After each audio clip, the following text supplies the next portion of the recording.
Baik, selanjutnya itu mengenai strategi pemasaran. Nah, di sini saya biasanya menggunakan funnel pemasaran. Funnel itu artinya saluran. Jadi ada salurannya setiap pemasaran itu. Nah, di sini ada 5 langkah. Jadi mulai dari awareness, consideration, conversion, loyalty, dan advokasi. Masing-masing artinya awareness itu adalah tahu. Jadi konsumen itu tahu apa produk dari bapak atau ibu. Kemudian yang kedua consideration, artinya mempertimbangkan. Nah, setelah orang tahu, tujuannya adalah agar produk bapak atau ibu itu dipertimbangkan oleh konsumen. Setelah itu conversion, artinya orang sudah tahu, sudah dipertimbangkan, nah mereka baru melakukan pembelian atau ya terjadinya transaksi di situ. Nah, setelah itu ada loyalty. Mereka yang konversi atau mereka yang transaksi itu nanti harapannya bisa menjadi loyal, bisa menjadi langganan. Kemudian setelah itu advokasi atau di sini mereka merekomendasikan produk bapak atau ibu ke orang lain, ke teman-temannya, ke keluarganya dan seterusnya. Nah, di sini apapun produknya itu akan melewati funnel pemasaran yang sama.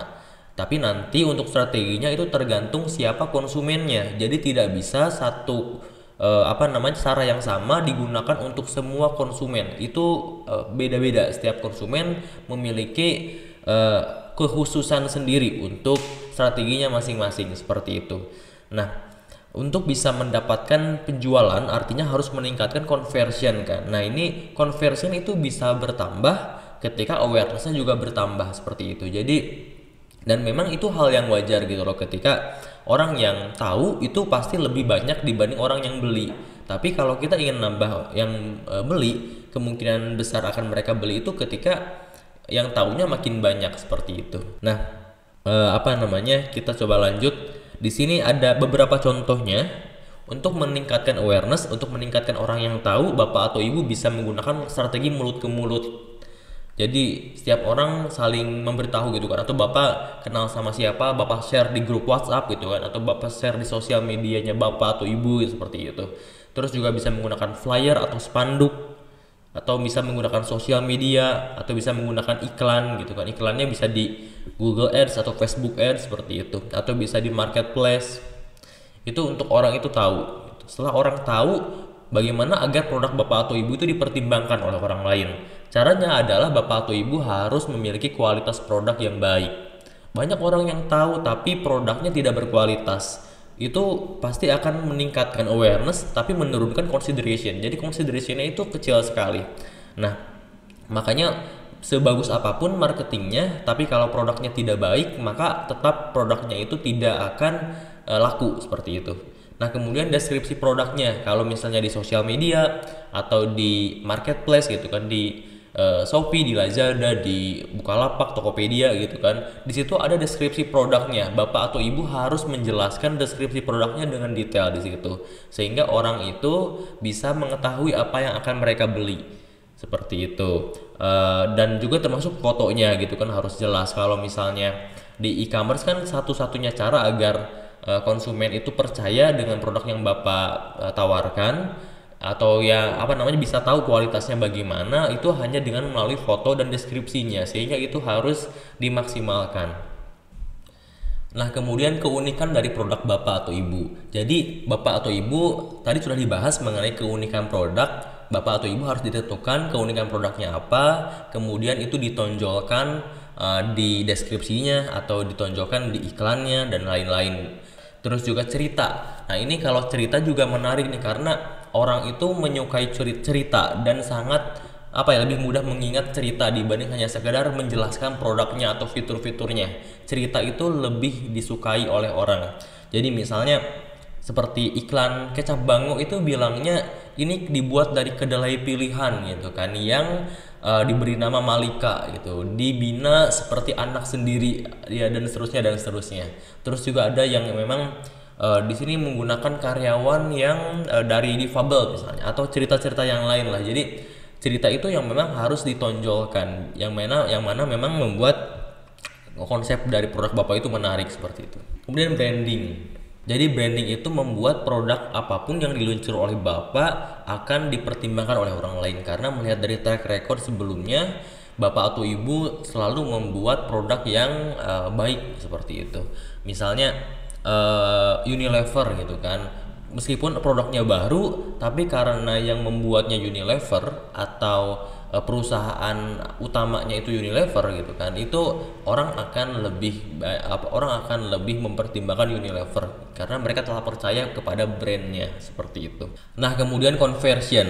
Jadi di conversion ini bagaimana orang itu bisa membeli? Strateginya bisa macam-macam. Salah satunya melalui penawaran gitu kan. Ditawarkan dan seperti yang tadi saya sebutkan, kalau misalnya harganya mahal bisa menggunakan surat penawaran gitu kan, atau misalnya produknya itu tidak dijual ke perorangan tapi dijualnya ke bisnis yang lain gitu kan, jadi bisnis to bisnis, itu nanti bisa menggunakan surat penawaran seperti itu. Atau penentuan harganya, apakah harganya terlalu mahal atau terlalu murah. Jadi harga itu juga bisa mempengaruhi keputusan orang untuk membeli. Terus juga ada yang namanya harganya itu dibuat menjadi ganjil. Nah, orang misalnya atau barang yang harganya 9.990 itu lebih laku dibanding yang harganya 10.000. Itu ada risetnya juga yang memang membahas mengenai hal itu, dan ternyata terbukti bahwa harga yang yang ganjil itu orang lebih banyak membeli dibanding harga yang memang digenapkan 10.000 seperti itu. Jadi bisa dari penentuan harganya, atau harganya memang sebenarnya murah tapi karena dinaikkan dulu kemudian ada diskonnya gitu kan, atau dicoret gitu kan harganya, itu bisa mempengaruhi psikologis dari pembeli untuk membeli produk dari bapak atau ibu. Kemudian juga pelayanannya, apakah ramah atau tidak, apakah fast respon atau tidak, seperti itu. Ini juga berpengaruh gitu kan, karena orang itu sekarang tidak mau menunggu terlalu lama untuk membeli atau mendapatkan suatu produk, karena persaingannya apalagi kalau di online itu sudah ketat. Jadi kalau misalnya bapak atau ibu tidak fast respon, pelayanannya tidak baik, konsumen itu akan sangat mudah berpindah dari produk bapak ke produk kompetitor, karena mudah sekali untuk berpindah dari satu toko ke toko yang lain di marketplace maupun di platform-platform yang lain.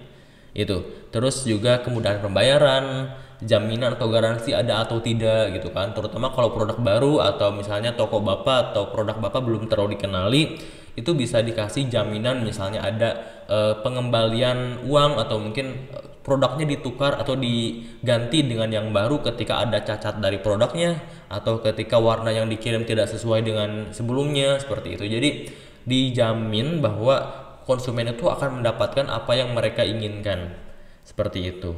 Dan juga memang di awal disebutkan itu kalau misalnya di marketplace dituliskan di situ ketentuan jaminannya seperti apa dan seterusnya. Terus juga portofolio atau review. Nah, di marketplace juga ada review biasanya. Nah, itu buat konsumen bapak itu atau ajak konsumen bapak itu memberikan review yang positif di kolom review di marketplace, seperti itu. Dan juga kalau misalnya yang saya lakukan di Ornamel itu menggunakan portofolio. Jadi kalau ada yang pesan atau ada yang nanya-nanya, pasti sama customer service itu dikirim foto-foto hasil pengerjaan project-project sebelumnya. Nah, itu dikirim gitu kan, dan itu meyakinkan konsumen untuk mau menggunakan jasa kami karena ternyata kelihatan hasilnya rapi, terus juga profesional. Jadi di situ bukan foto yang hasil ngambil dari Google, tapi memang beneran foto dari hasil ngambil sendiri gitu kan. Jadi caranya adalah kalau saya itu kemarin si tukangnya itu dia ngambil spanduk gitu kan kecil, ada tulisannya Ornamel seperti itu dipegang. Nah, itu membuat konsumen itu lebih percaya bahwa foto yang digunakan adalah foto asli, bukan foto hasil mengambil di Google, seperti itu. Kemudian untuk bisa mendapatkan loyalty dan advokasi itu harus bisa dipercaya oleh konsumen, seperti itu. Track recordnya dan sebagainya. Itu juga nanti bisa menggunakan promo-promo seperti misalnya untuk pembelian kedua itu diskon berapa persen misalnya, itu nanti bisa digunakan. Atau menggunakan membership gitu. Jadi nanti kalau misalnya yang punya member itu nanti akan mendapatkan gratis atau bonus diskon tambahan berapa persen, seperti itu. Jadi bisa menggunakan cara-cara seperti itu. Nah, kemudian untuk pemasaran di sosial media itu ada beberapa hal yang akan saya ulas sekarang. Pertama, konten yang berkualitas. Jadi di sosial media itu konten itu harus berkualitas, karena kalau kontennya tidak berkualitas kemungkinan orang tidak akan tertarik dan akan scroll up gitu. Jadi akan lebih mudah untuk dilewati oleh pengguna Instagram atau pengguna Facebook yang lain karena kontennya tidak berkualitas. Apakah fotonya yang tidak bagus atau captionnya yang tidak jelas seperti itu. Nah, kemudian yang kedua itu konsistensi dalam memposting. Ini urusannya dengan algoritma ya, dari Facebook, dari Instagram itu lebih menyukai akun-akun yang sering memposting. Jadi semakin sering diposting dan juga berkualitas, itu akan semakin disebarkan kepada pengguna Instagram atau pengguna Facebook gitu. Jadi orang akan lebih banyak terpapar dengan konten dari bapak atau ibu, sehingga mereka lama-lama kalau tertarik akan follow, akan like, akan komen seperti itu, sehingga nanti Instagram atau Facebook bapak atau ibu akan bertumbuh. Kemudian optimasi hashtag. Ini nanti kalau misalnya bapak ibu itu followersnya masih sedikit gitu kan, cara untuk bisa menjangkau audiens atau pengguna Instagram atau pengguna Facebook yang lebih banyak lagi yaitu menggunakan hashtag. Jadi sekarang itu di hashtag bisa di follow sama orang, jadi orang itu bisa melihat konten dari orang yang tidak mereka follow seperti itu. Nah, kemudian yang keempat itu interaksi dengan akun yang memiliki karakteristik followers yang sama.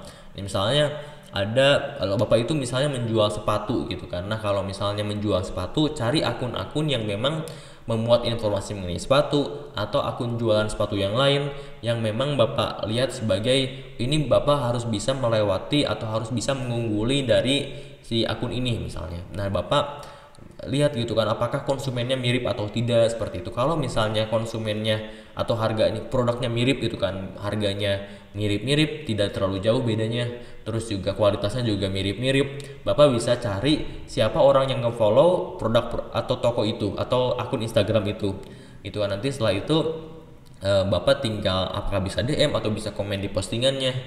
Itu bisa digunakan untuk memaksimalkan interaksi, tapi asal jangan komen yang tidak jelas gitu. Jadi komentarnya itu jangan yang asal-asalan, tapi harus yang positif dan berkaitan dengan konten yang diposting. Misalnya kalau kontennya itu mengenai cara merawat sepatu, nah bapak atau ibu mengomentari dengan positif gitu kan. Terima kasih ya kak, saya jadi terbantu caranya untuk membersihkan sepatu misalnya.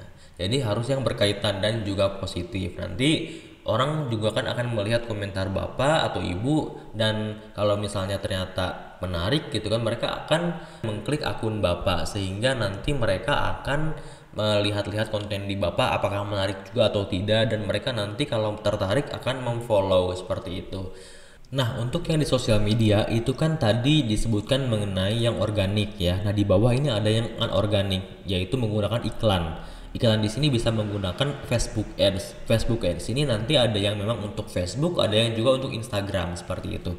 Nah, ini nanti bisa menggunakan iklan untuk Facebook atau Instagram, dan itu nanti bisa disesuaikan dengan segmentasi dari produk bapak atau ibu. Jadi nanti di Instagram atau di Facebook itu sangat lengkap, sangat detail mengenai siapa audiens atau siapa pengguna yang memang akan bapak target, seperti itu, mulai dari usianya, alamatnya di mana, misalnya kotanya gitu kan ya, atau daerahnya seperti itu. Terus juga bagaimana penghasilannya atau pengeluarannya, handphonenya apa, itu bisa sampai sedetail itu kalau di iklan Instagram atau Facebook seperti itu. Terus juga misalnya kalau bapak pengen menggunakan iklan tapi audiensnya itu sesuai dengan audiens dari produk kompetitor bapak, itu juga bisa. Nah, itulah kenapa memang iklan itu sangat powerful ya untuk digunakan sebagai marketing di Facebook atau Instagram seperti itu. Nah, selain menggunakan Facebook Ads, bapak atau ibu juga bisa menggunakan endorsement. Endorsement ini nanti bapak tinggal menghubungi influencer, yaitu orang yang memang memiliki followers yang banyak, untuk mengiklankan produk bapak, apakah di Instagram Story atau di Instagram Feed seperti itu. Nah, nanti bisa dikerjasamakan, dan itu nanti ada harganya yang memang ditawarkan oleh si influencer tersebut, dan kurang lebihnya seperti itu untuk yang optimasi sosial media. Kalau misalnya nanti akan pengen dijelaskan lebih detail atau ada yang memang pengen optimasi ke sosial media, boleh dikabari biar nanti saya bisa coba buatkan konten atau buatkan materi yang memang lebih mendalam untuk yang sosial media seperti itu. Nah, untuk optimasi marketplace di sini ada hal-hal yang harus diperhatikan. Mulai dari deskripsi produk di sini harus jelas, jadi tidak sekedar menyebutkan saja tapi diberikan detailnya. Terus kalau misalnya ada ukuran yang tersedia berapa saja dituliskan di sana. Terus kalau misalnya ada warna apa saja dituliskan di sana juga. Kalau misalnya bahannya dari apa itu bisa dituliskan, ada garansi ini itu dituliskan juga. Dan jangan lupa untuk mengajak orang untuk order segera seperti itu. Nah, yang kedua itu foto yang jelas dan menarik. Jadi di setiap postingan di marketplace itu produknya itu harus jelas dan dari berbagai sisi. Terus juga cahayanya cukup terang gitu kan, tidak terlalu gelap. Terus juga kalau ada detail gambarnya itu nanti bisa di close up gitu kan. Terus juga yang ketiga adminnya fast response. Terus kalau ada fitur promo di situ bisa dimanfaatkan seperti itu. Terus juga ada fitur live-nya dimanfaatkan dan juga dibandingkan dengan pesaing. Nah, sebenarnya kalau Bapak atau Ibu baru mulai di marketplace, cara termudah untuk bisa mengetahui apa yang disukai oleh orang lain atau oleh konsumen Bapak adalah dengan cara membandingkan produk Bapak dengan produk pesaing di marketplace. Cari pesaing-pesaing yang memang di sana lebih laku, terus juga harganya sesuai dengan harga dari produknya Bapak, dan hal-hal lain yang memang menurut Bapak itu ini mirip seperti ini nih produk saya itu gitu loh. Jadi Bapak atau Ibu bisa coba bandingkan mulai dari foto produknya apakah mereka seperti apa, terus juga deskripsi produknya seperti apa dan lain-lain. Jadi itu nanti bisa dicari tahu dari orang lain itu seperti apa, nanti Bapak terapkan di produknya Bapak di marketplace seperti itu. Nah, kalau misalnya untuk optimasi di website itu secara umum ada dua jenis. Yang pertama SEO atau organik. Ini kepanjangannya SEO itu Search Engine Optimization.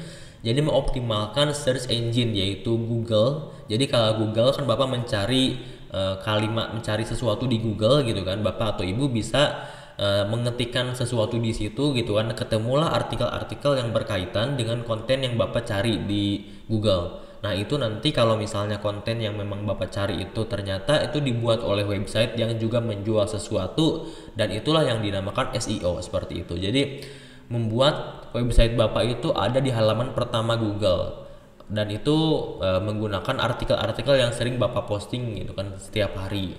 Seperti itu kurang lebihnya ya secara sederhana mengenai SEO. Kemudian mengenai Google Ads, ini iklan gitu kan. Jadi iklannya itu di Google. Jadi kalau misalnya Bapak atau Ibu mencari sesuatu di Google, yang keluar di halaman pertama itu kan ada artikel-artikel, juga biasanya ada di paling atas atau di paling bawahnya itu ada iklan. Nah, itu orang itu bayar untuk bisa menempatkan websitenya mereka di halaman pertama Google seperti itu. Dan itu ada biayanya dan lain-lain gitu kan. Ini juga sangat powerful ya untuk digunakan gitu kan, karena juga seperti Facebook Ads yang tadi, di Google Ads sendiri juga banyak audiensnya, banyak orang yang memang mencari sesuatu di Google, sehingga Google memiliki data penggunanya yang lengkap. Nah, kalau di website tadi itu selain menggunakan SEO itu juga bisa menggunakan Google Ads yaitu yang anorganik gitu. Jadi yang anorganik di sini kalau misalnya perbedaannya dengan yang tadi Facebook Ads itu nanti melihatnya dari siapa orang yang mengakses ini, misalnya demografinya gitu kan, usianya berapa, penghasilan atau pengeluarannya berapa, dan seterusnya, lifestyle-nya kayak gimana. Kalau misalnya untuk di Google Ads ini dilihatnya dari keywordsnya atau kata kuncinya. Jadi setiap orang yang mencari sesuatu menggunakan kata kunci yang Bapak nanti iklankan, yang muncul adalah iklan dari Bapak. Kalau misalnya Bapak mengiklankan kalimat misalnya jual properti murah gitu kan, itu nanti ketika ada orang yang mengetik kalimat itu, maka nanti iklan Bapak akan muncul. Jadi nanti untuk bisa mengetahui Bapak harus menggunakan kata kunci apa, Bapak itu harus mencari tahu berapa banyak orang yang mencari kata kunci tersebut seperti itu. Dan itu juga sudah disediakan fasilitasnya oleh Google Ads. Jadi Bapak atau Ibu bisa dengan spesifik mengiklankan kata kunci yang memang relevan, yang memang banyak dicari oleh orang lain seperti itu. Kurang lebihnya seperti itu untuk optimasi website. Sebenarnya memang ini bisa lebih diperdalam lagi, tapi memang saya belum tahu nih apakah Bapak atau Ibu membutuhkan untuk optimasi yang mana. Jadi saya Saya pikir ini sudah cukup sebagai awalan. Nanti kalau misalnya ada yang ingin dijelaskan lebih lanjut gitu kan, nanti bisa hubungi saya, nanti bisa saya buatkan videonya untuk lebih detailnya. Seperti itu, sekian dari saya. Mudah-mudahan ada manfaatnya Bapak Ibu sekalian, dan mohon maaf apabila ada kesalahan atau ada hal-hal yang memang tidak mengenakan di hati Bapak atau Ibu. Saya ucapkan mohon maaf sekali lagi, dan terima kasih banyak sudah menonton sampai akhir. Assalamualaikum warahmatullahi wabarakatuh.